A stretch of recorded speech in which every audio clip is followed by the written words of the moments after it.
전염에 대한 두려움은 우리의 공간을 축소시켰다. 첫 시작은 인종이었다. 최초로 코로나가 발견된 이후 동양인에 관한 혐오 범죄들이 산발적으로 등장했다.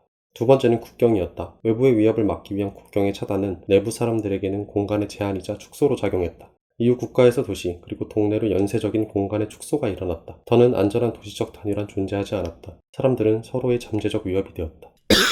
이런 위협은 불특정 다수가 모이는 퍼블릭 스페이스를 위험한 공간으로 만들어 놓았다. 장기화되는 코로나의 상황은 도시의 사회적 관계를 제한하는 만성적인 피로로 변했다. 사람들은 자신을 안전한 프라이빗 스페이스에 격리시켰다. 마스크를 벗고 있을 수 있는 공간으로 생활 반경을 좁힌 것이다. 하지만 프라이빗 스페이스에서 코로나 이전과 같은 퍼블릭한 활동들을 하는 데는 한계가 있다. 물리적 공간의 크기는 한정적이고 사회적 관계는 극도로 제한되었다.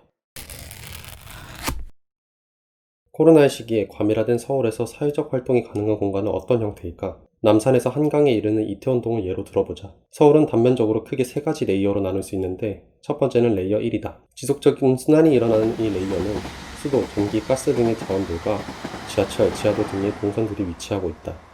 높은 밀도와 공공성을 띠지만 체류 시간이 적은 레이어이다. 이 레이어는 레이어 2와 지속적으로 상호작용한다. 두 번째는 대지의 토포그래피에 해당하는 레이어 2이다. 가장 많은 퍼블릭 스페이스를 가지고 있으며 활동 공간과 동선이 혼재되어 있다. 코로나 이전에는 가장 많은 사회적 활동이 일어나는 레이어였으나 그로 인해 코로나 이후에는 가장 위험한 레이어가 되었다. 레이어 2 위로는 건물, 나무와 같은 입체들이 위치하고 있다. 하지만 입체 중 프라이빗 스페이스의 크기는 한정적이며 이전과 같은 다양한 사회적 활동을 전부 소화하기에는 충분하지 않다.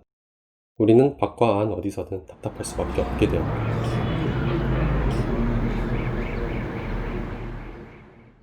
그러나 입체의 부분마다 사람이 느끼는 답답함에는 차이가 있다. 레이어 3은 레이어 2 위의 입체의 상부를 가상의 천으로 덮어 씌운 켜이다. 이 레이어는 도심에서는 입체의 상단, 넓은 공간과 접하는 곳에서는 입체 측면과 접하고 구조물이 없는 넓은 공간에서는 레이어 2와 접한다.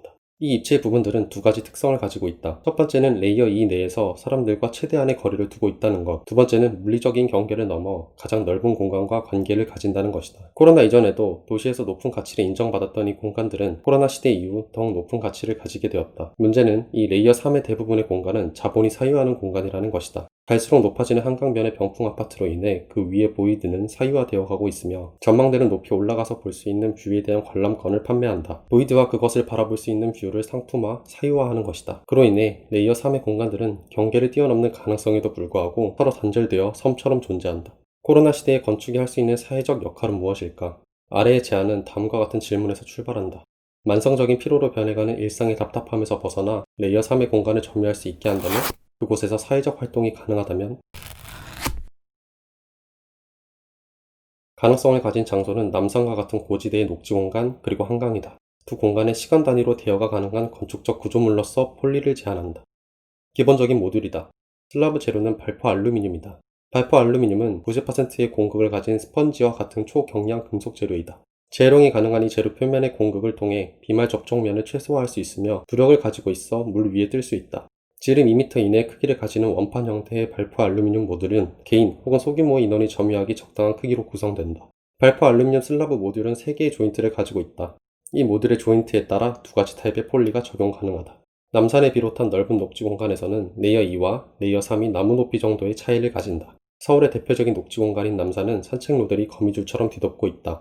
이미 조성되어 있는 산책로들을 기반으로 하여 모듈을 결합할 수 있는 철골 수직재들을 구성한다. 이 수직재들은 구조적 역할뿐 아니라 모듈을 위한 개별적인 동선, 전기, 수도와 같은 설비 덕트로도 활용된다. 슬라브 모듈은 이 수직재에 연결되어 레이어 2와 떨어진 녹지 공간 나무 위에 전용 공간을 구성하게 된다. 새롭게 생성된 다양하고 높은 레벨의 작은 공간은 서울의 높은 공간에서 최대의 보이드를 느낄 수 있는 전용 공간으로 잠시 점유된다. 타입 2는 한강을 위한 제한이다. 물에 뜨는 슬라브 모듈의 하단에 모터와 배터리를 결합하여 이동 가능한 수상 모듈로 활용할 수 있다.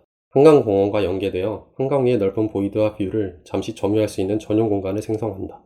이 두 타입의 폴리들은 자체적으로 안전한 반경을 가지게 되어 사회적 활동을 가능하게 한다. 또한 프라이빗 스페이스의 물리적 부하를 줄여주며 레이어 2와의 거리를 둔 채로 레이어 3의 시각적인 자유를 갖는 공간이 될 것이다. 건축은 코로나 시대의 백신이 아니다. 전염병을 치료하는 것은 건축의 역할이 아니다. 장기적 팬데믹의 상황에서 만성적인 피로를 가중시키지 않는 공간에 대한 생각이 필요하다. 위기의 시대에 물리적 심리적으로 느슨한 연결을 가진 공간을 제한함으로써 만성적인 답답함을 견딜 수 있는 원동력이 되는 건축적 제안이 되길 바란다.